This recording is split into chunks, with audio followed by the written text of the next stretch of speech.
Welcome back. In this video, we are going to go through the first step in the writing process, which is what we call pre-writing. Remember, there are 4 steps in the writing process that we're going to go over in the next few modules. I'll quickly go through them again. The first step, like I said, is pre-writing. We do this to discover our point because we're trying to make a point in our writing. And step 2 is to provide specific details and specific reasons, specific examples that support our point. The third step in the writing process is to organize and connect our ideas. We do this by writing an outline. That helps us put everything in order. We add in transitional phrases that connect our ideas to one another. And then we write a rough draft. This is when we're actually going to write something that looks like a paragraph. Then the final step, step 4, is to revise and edit, where we make sure that all of our writing is clear and effective and error-free. So now we're going to go through the first step, which is pre-writing. And pre-writing is just a word for any writing exercise that helps you get started. This is where we generate our initial ideas.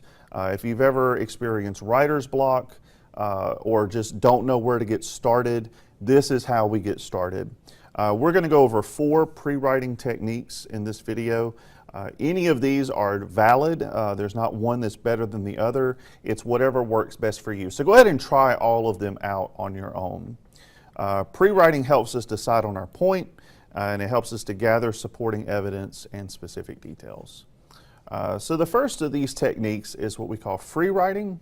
This is when you just write on your topic for 10 minutes. You don't worry about the form, you don't worry about spelling, punctuation. It goes from your brain straight through your hand, through the pen, onto the page.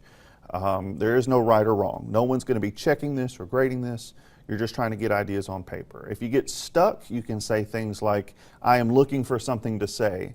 Or maybe you just start telling me about what you had for breakfast this morning.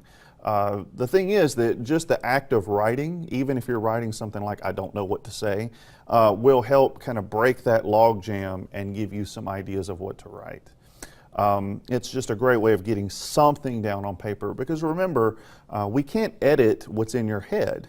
If you got something on paper, even if you think it's not very good, we can still look at what that is, and from there we can improve, we can edit, we can bounce ideas around. But if it's all in your head, I can't do anything with that. So the second method is what we call questioning, which is just what it sounds like. On the left-hand side of the page, make a list of questions about your topic. And you can start out with those who, what, when, why, how questions that you learned in school.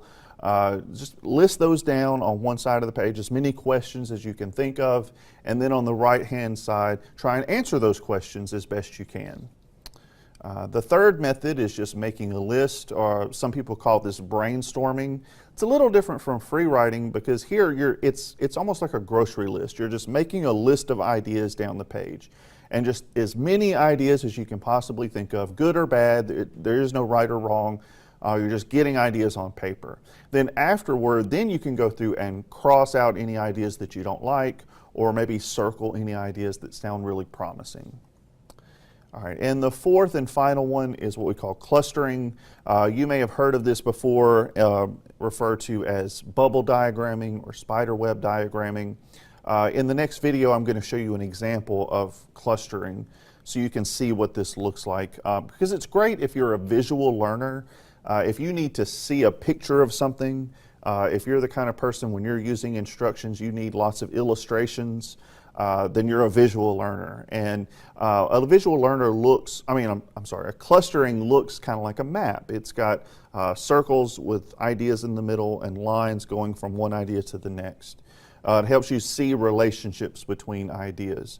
It can also be very helpful if you are a hands-on learner, if you're the kind of person that needs to get your hands dirty in order to really understand a topic. Because when you're doing this clustering, you're not just writing down words, you're actually making a cluster.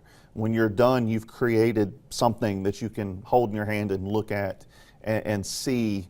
It almost has an artistic quality to it, so that can be very helpful. So in this next video, we're going to look at an example of pre-writing. I'm going to do some clustering on the whiteboard.